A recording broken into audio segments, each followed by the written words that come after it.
Hey everyone, how are you doing? My name is Jeff from Edu Network. Welcome to another exciting session where we discuss and where I explain and try by all means to simplify accounting concepts. So today we are going to do IS 36 and dwell specifically on the value in use, right? Which is a determining factor when you're calculating your recoverable amount. I hope this video is going to assist you. So let's dive into it. Okay, so if you remember the last time when I shared the video, right, we're discussing what impairment loss is and how it arises. Just a recap, remember, it's when the carrying amount of an asset exceeds its recoverable amount. Example,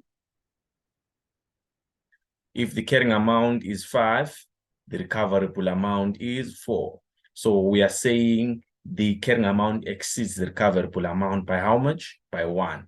And that will be your impairment loss that you post on the what? Profit and loss statement.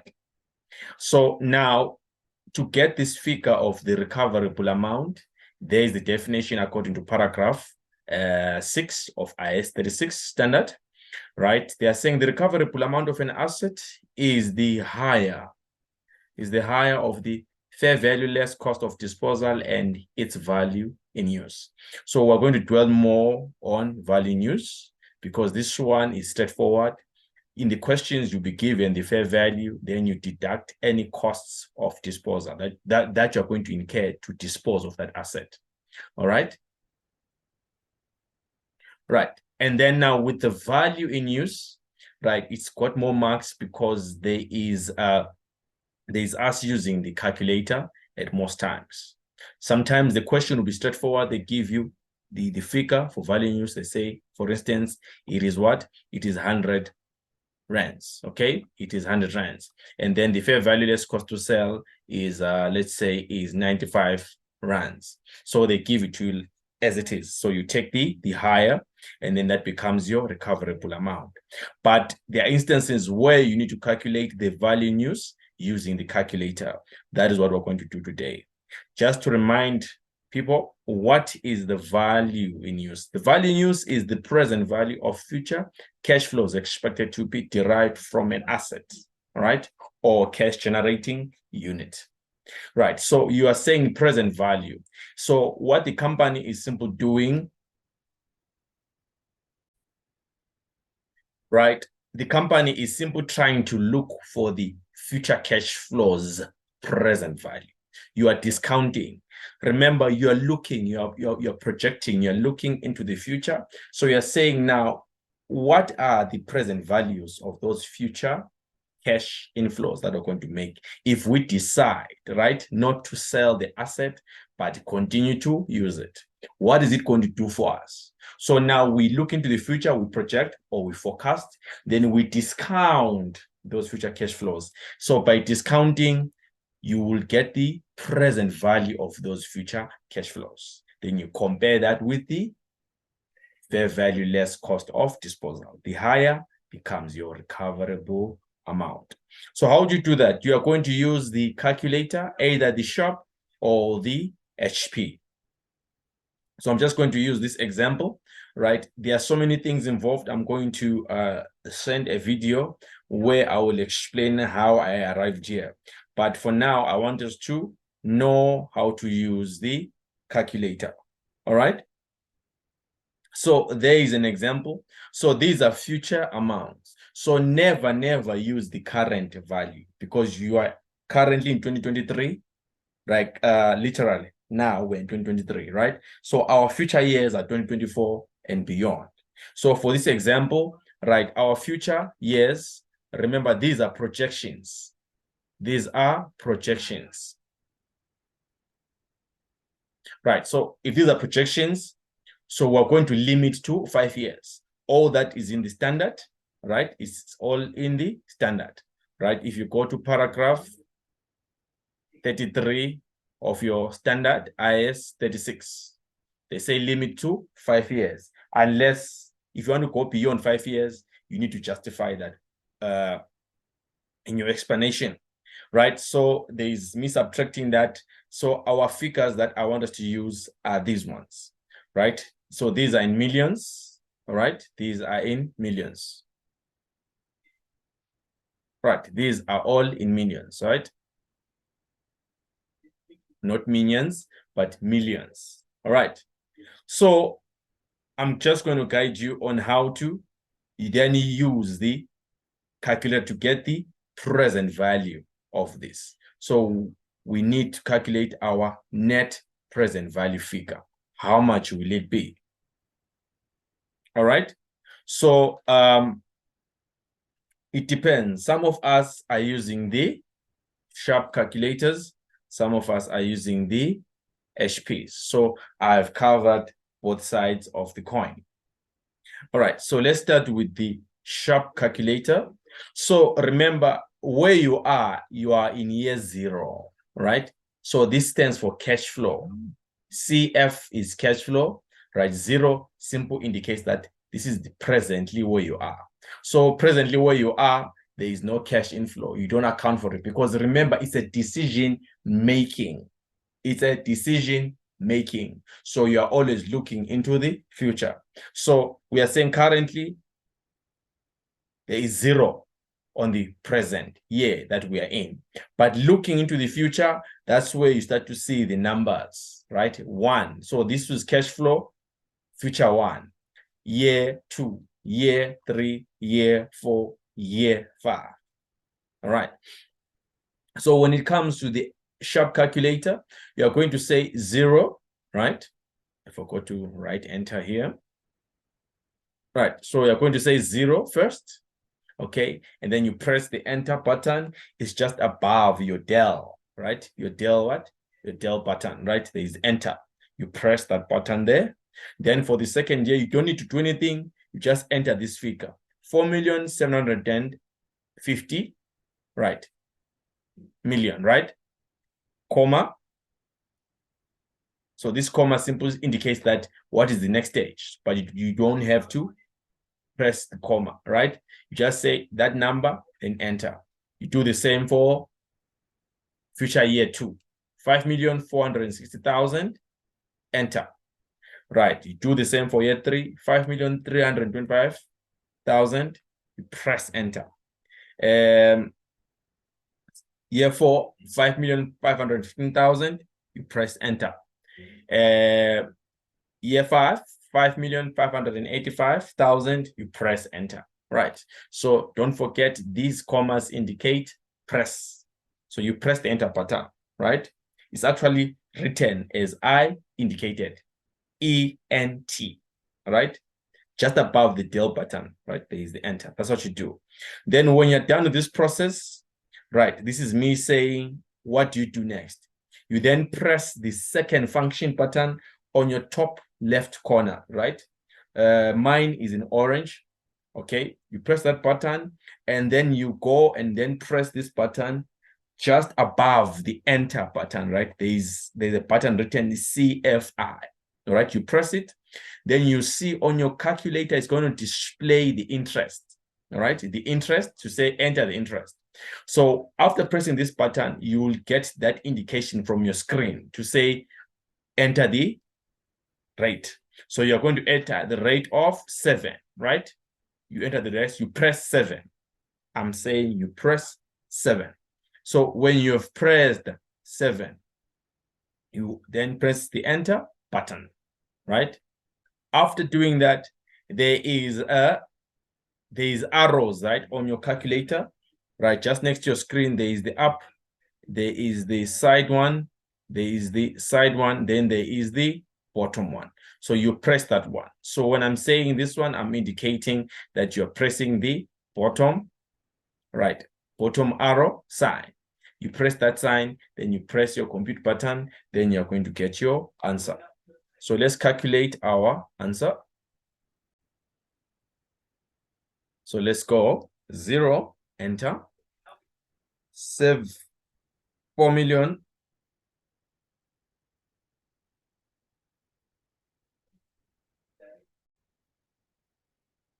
right?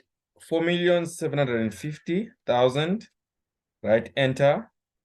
5,460,000. Enter. 5,325,000. Enter. 5,515,000. Enter. 5,585. Sorry. Enter. Right. So my calculator is displaying data set CF5. So it's counting, right, the cash flows that you have entered from 0. So it starts from 1. It starts from 0. So it's saying 5. So that shows that I've entered everything as per the information displays. Right. The next thing, I press the second function button. Right. Then I press the CFI button. Then it's displaying rate, right, interest per year. Then I enter the 7. I then press enter, right? After doing that, I press the down arrow. The screen will display net PV. It's simply saying net present value. Then I press the compute. It's going to calculate. And it's giving me 21,744,409, right? When I round off. So that's how you get that value. All right. That's how you get that value. Straightforward. So if you're using the HP, right, it's a little bit different. You are going to make sure, right, first of all, as I wrote, important, always ensure that the calculator is set to 1 payment per year. So it's supposed to display this, right? So how do you check? How do you what? Check. So if you want to check, you're going to press the second function. Press the second function. Then afterwards, you're going to press the See All button. And then you look on what your calculator displays, right? So if it's displaying a different number, sometimes it's displaying 12, 7, whatever.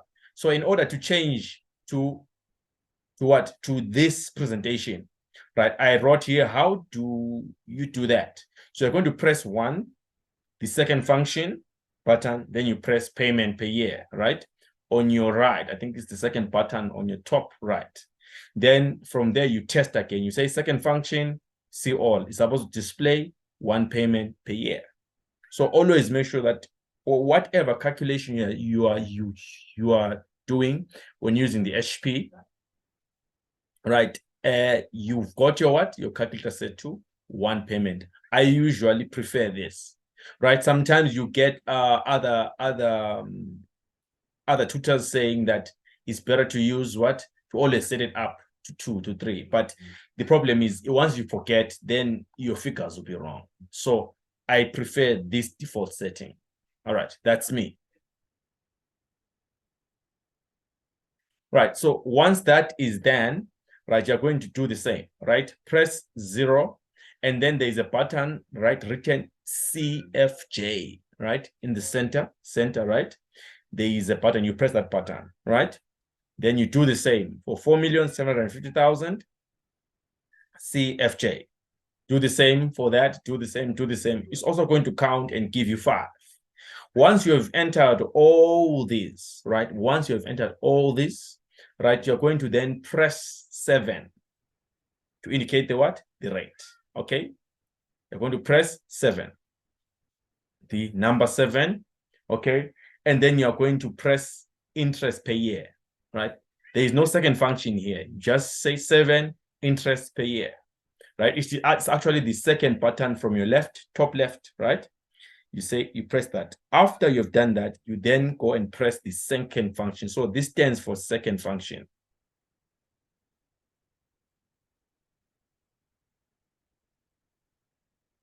Right. Second function. Why are they saying second function? Because remember, a button has 2 functions. So there's the main function that is indicated in in white, if you're holding your HP, right? And then the second function is the one at the bottom. That's why I put this one at the bottom. So if you say second function, you press this button, right, with white colors of PRC. At the bottom, there is an NPV. So you want to access the second function of that pattern. That's why we always say second function, second function. So if you do that, you should be able to get the same figure of 1,744,000. Okay, 21,744,409. Right, to the nearest. Okay, so this is how you operate. This is how you calculate a question that you're given that has cash flows. All right. Then the other point that you're supposed to remember, if you're given a question, if they give you taxation, don't account for taxation. Okay. Don't account for taxation. All right. Don't account for taxation. And then also the rate that you're going to use to discount, this rate should always be pre-tax. Let me show you on the standard, on the IS 36. Right, so the standard IS 36, right, simple says that estimates of future cash flows should not include, right, cash inflows or cash outflow from financing activities, like your finance charges. If there are finance charges, don't include them. So as I displayed there, that was the profit. Okay, so in that profit, if the question gives me any finance charges, I don't account for them. I leave them out.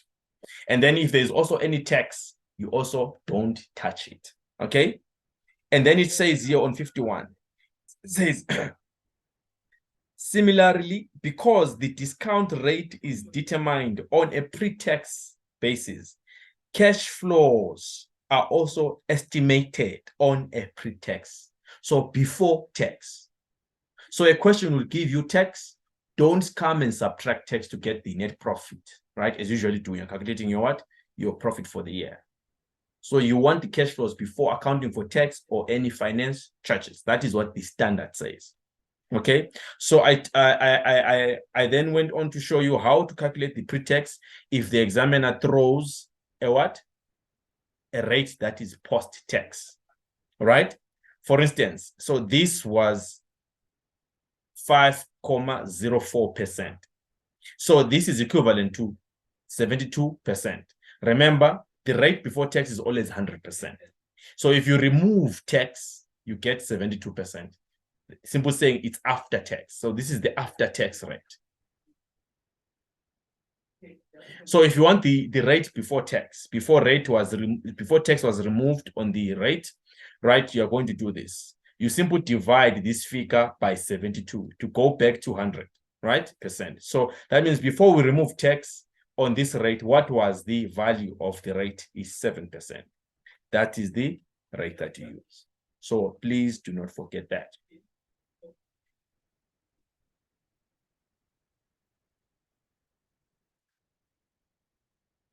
So that's it from me today. I hope you're going to enjoy this lesson. And then feel free to give me feedback and comment. And please subscribe to our YouTube channel. So for more information, it's there on the screen. You can call either of these numbers, and we offer all of these modules. Thank you. Enjoy the rest of your day.